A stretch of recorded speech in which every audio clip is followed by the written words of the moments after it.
Hi കൂട്ടുകാരെ, സെലം ബ്ലോസിലേക്ക് സ്വാഗതം. ഇതേപോലെ ഒരു കോളിഫ്ലവർ എടുത്തിട്ടുണ്ട്. ഇത് വെച്ചുള്ള ഒരു റെസിപ്പി നോക്കാം. അതിനായിട്ട് ഇത് 750 ഗ്രാം ആണ്, അതായത് ഏകദേശം 3/4 കിലോയാണ് ഇതിന്റെ വെയിറ്റ്. ഇതിനെ ഇനി ഒന്ന് വൃത്തിയാക്കി എടുക്കണം. അപ്പോൾ ഇതേപോലെ കട്ട് ചെയ്ത് എടുത്തിട്ടുണ്ട്, കണ്ടല്ലോ. അപ്പോഴിത് വലുതായിട്ട് ഞാൻ കുറച്ച് വലുതായിട്ടാണ് ഇട്ടിരിക്കുന്നത്. പിന്നെ വേവാൻ ആവശ്യമായ വെള്ളം, ഇതേപോലെ മുങ്ങിക്കിടക്കത്തക്ക വിധത്തിലുള്ള വെള്ളവും ആവശ്യത്തിനുള്ള ഉപ്പും ശകലം മഞ്ഞൾപ്പൊടിയും ചേർത്ത് കൊടുത്താണ് വെച്ചിരിക്കുന്നത്. അപ്പോൾ ഇതിനെ ഇനിയൊന്ന് വേവിച്ചെടുക്കണം. ഇതിൽ ഒരുപാട് പുഴുവും കാര്യങ്ങളും ഒക്കെ കാണും, അപ്പോഴത് പോകാൻ കരുതിയാണ്. അതുകൊണ്ടൊന്ന് വേവിച്ചെടുക്കണം. 1.5 ടേബിൾ സ്പൂൺ വെളിച്ചെണ്ണ ചേർത്ത് കൊടുത്തിട്ടുണ്ട്. 1 ടേബിൾ സ്പൂൺ പെരിഞ്ചീരകം ചേർത്ത് കൊടുക്കാം. ഇതിലേക്ക് 2 ബേ ലീഫ് ചേർത്ത് കൊടുക്കാം. 1 ടേബിൾ സ്പൂൺ ഇഞ്ചി വെളുത്തുള്ളി പേസ്റ്റ്, 1 പച്ചമുളക്,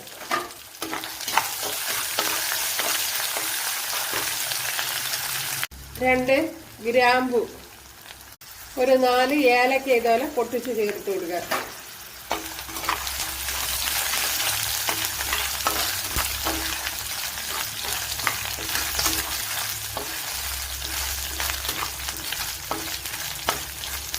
സവാള ഇതേപോലെ കൊത്തി അരിഞ്ഞെടുത്തിട്ടുണ്ട്, അത് ചേർത്ത് കൊടുക്കുക.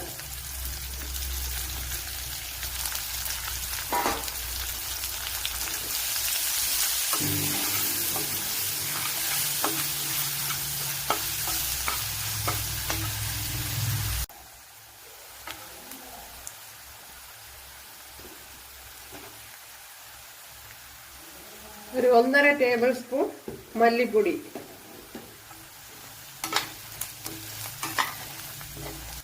ആവശ്യത്തിനുള്ള മഞ്ഞൾപ്പൊടി.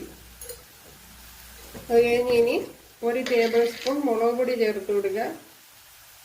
ഇത് കാശ്മീരി മുളക് പൊടിയാണ്. അപ്പോൾ 1 ടേബിൾ സ്പൂൺ ചേർത്ത് കൊടുത്തിട്ടില്ല, ഒരു 1/2 ടേബിൾ സ്പൂൺ ചേർത്ത് കൊടുത്തിട്ടുണ്ട്.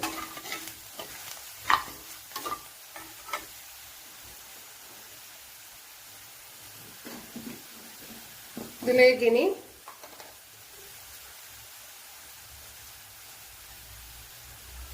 1 ടീസ്പൂൺ ഗരം മസാല,